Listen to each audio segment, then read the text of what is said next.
Okay. So Yeah, I got out of those just for, and then the DJT. So I had a good little closing profit Friday last week. I think I made $500 last week, which that's nothing to scoff at. That's a nice little addition. And I'm pretty hopeful that this week will be all right. I imagine today's probably going to be a bit of a down day, just because when you have huge companies like Apple and Nvidia looking kind of weak, the market overall is probably going to be down today a little bit. And then because everybody's waiting on the Fed decision Wednesday at 1 p.m. for the next 2.5 days, I don't know if the market's really going to do much. I mean, it may move up, it may move down, but we're not going to see any big moves, I don't think, because I think a lot of people are just going to wait to see what that Fed rate decision is and then how it affects the market. But hopefully, whether we get a big move up obviously is going to help most of our positions. But even if we get a big move down this week because, the market reacts negatively to the Fed decision, that's not necessarily a bad thing either, because that'll give us some opportunities to maybe get long in some things. Mm-hmm. Exxon's working for us, it looks like. Yeah, the oil futures were up, so a lot of the oil-related stocks are going to be up. So that put credit spread that we just put on, Thursday of last week? Yep. Is looking great. Matter of fact, you need to free up some buying power. It's working well enough. That's one you'd probably get out of at some point. I'm going to go ahead and put in a closing order. Right now, it's trading at $35. I'm actually just going to... If it gets to $42 today, I'll get out of it. That'll be a pretty decent profit on that in a very short amount of time. Our Google position that you got out of, I can't get out of because Google is down on the day. Not making enough money. I've got these EWZ puts, short puts that I put on the other day. I might try to get out of today if I can get a couple more bucks out of it. I'll close those, free up some buying power, because the short puts, naked puts, do use quite a bit of buying power. Our Carnival Cruise Line poor man covered call. We needed to go up because obviously it's a bullish position, poor man's covered call. And it's up 30-something cents. I think it's been going up since we've had it on. Yeah, it's had a nice little up move. So we're already up $32 on that. You've also got some long positions. What do you got going on there? Is that a, you got two long puts, the 17 strike, and then you've got another long put, or is that a short put? I can't, it's hard to tell. Long put. That's the one that I put on a long time ago. 35 days ago. Yeah, and some max loss. This one, I think I did this Friday because they were just cheap, and I mean, what goes up? I mean, the way I look at it, I mean, it's got to come down eventually. Yeah, so. The problem is you've already, the poor man's covered call is a bullish trade. So by having this on, you're pretty much going to eliminate any profits from each trade, right? Son of a gun. I didn't know that. Yeah. All right. Which sometimes you want a bullish and bearish trade on at the same time, like if you're trying to use it as a hedge. Yeah. But typically when you're hedging, it's because one position is so big, you need the other position to take off some deltas. But in this case, you're just going to hurt that poor man's covered call, which is, hell, you've already made $40 on the poor man's covered call.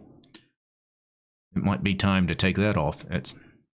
I know it seems like it's early in the trade, but $46 is what it's printing at now. Oh. 50. If you can get out at $50, heck, I'm taking that off because that's going to free up some buying power. I don't know why I learn something every day, hanging out with you doing this, because I didn't realize that putting on those other long puts would actually hurt the other. I didn't think it's crazy to me how stuff like that works. Well, you had two long puts on. Yeah. If you only had one, maybe it wouldn't hurt so bad, but you had two long puts. That's really going to, whatever you make on that cover call was going to be hurt by those two long puts. Okay. Yeah. I didn't think it affected stuff like that, but I'm learning how it does now. This is stuff, dude. The knowledge that I've learned from you the past month or so is priceless. This is like you're teaching stuff that I've never seen anybody else do. And by the way, nice. That was a great TikTok video the other day. Yeah, Yeah, I've those seen were that. fun. That was probably the best group of videos I found on TikTok because those were Yeah, they weren't so outlandish. They weren't like people that were just absolutely insane. right. Let's look at our futures positions. How's gold? Gold is up again. This gold iron condor here is not doing well because gold just is insanely high. All-time highs in gold, which you would think it's got to come back down at some point. Well, maybe it will, maybe it won't. The iron condor, it's a defined risk trade. I'm not worried about it too much right now, but it would be nice if gold eventually did start going back down a little bit. Corn and wheat. These things have not done anything for us at all. This put credit spread in corn is unchanged. We sold it for 162, the trade price. The mark is 162. So it hasn't moved at all in 11 days. Our wheat iron condor is up very slightly over the last 11 days. But again, these were kind of new products, both to you and to me. I don't typically trade these. And it has been kind of neat to follow along with the agriculturals. Weird trading hours, though. When they take that break at 1:20 in the afternoon Central Time. Yeah. I'm assuming that, or are they going to lunch? I mean, what the hell are they doing? It's like everything else is still trading, but the agricultural guys, they just close their pits and go to lunch. Right. Yeah. Spy campaign. Oh, yeah. Let me get back into that. You remember the rules we were doing with the spy campaign? So we did 60 DTE.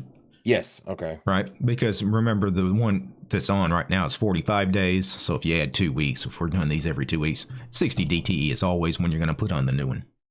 The deltas, we were doing 35 for the short put, and then go as wide as you want to make it. I'm doing $5 wide. Just basically, we're going to risk about 3 to make 1. In this case, max loss 388, credit is 112. That's okay. Probability of profit 65%. We're going to win on this trade 2 out of every 3 times. Okay. IV rank in SPY right now is 23, which actually isn't too bad for SPY. Being an index product, you don't get a lot of high IV. 23, though, is pretty decent for short options trade. I'm going to put this in at 114 just to see. They'll give me $1. So we're selling the 544, correct? Or is it? I was trying to get sell out my the one closest to at the money, so 549. So the credit spreads, your short options are always the one closest to at the money. The debit spreads, it's the opposite. Okay. All right. So it's just the credit spread here. Yeah. Okay. 544. Yeah, they're not going to let me in at $1.14. I might can get in at $1.13. I'm trying $1.13. I don't think they're going to.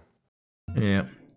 We might need SPY to come down because SPY is going up. The market has reversed on us quite a bit. Remember, the NASDAQ was down like $200 earlier. Now it's only down 95. The S&P 500 is now up on the day. So the problem is there was an up move. Let's see if they'll give us 112. That's as low as I'm going. Yep, 112. They weren't going to give us 112. I was going to adjust the strikes. All right, I got one. All right. Let's see what IWM, its IV rank is 37. That's a decent IV rank. I could do some short puts or some short put spreads. See, I would trade an out of the money. Mm-hmm. Put. Excuse me. I don't know why my voice is. No, you would buy a long put? No, I'd long put probably just below the recent low. So right. You're gonna get down here. like 205. 205. Yeah, and Yeah. that makes sense. It's right on the edge of the expected move. Something like 45 to 60 days I mean, out. that's a.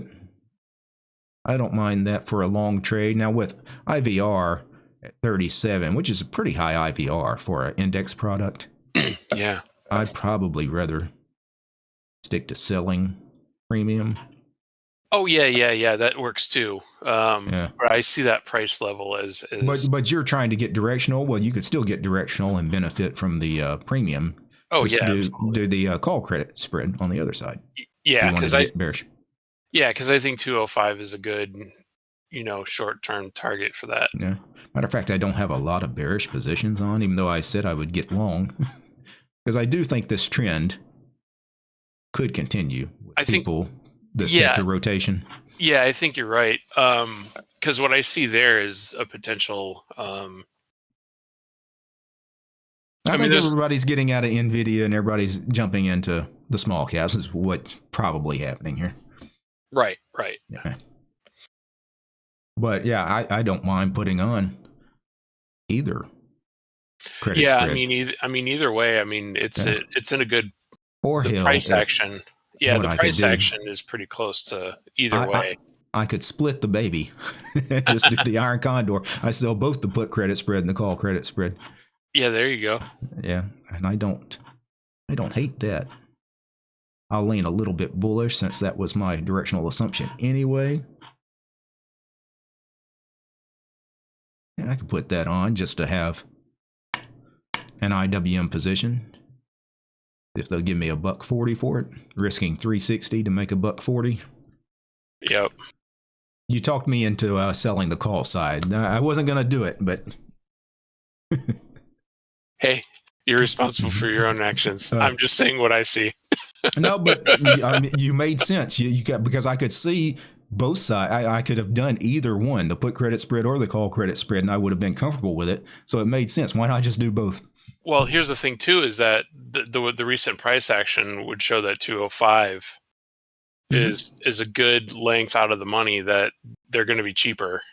Right. So, which means if you sell it, then it's going to be a higher value. Yeah.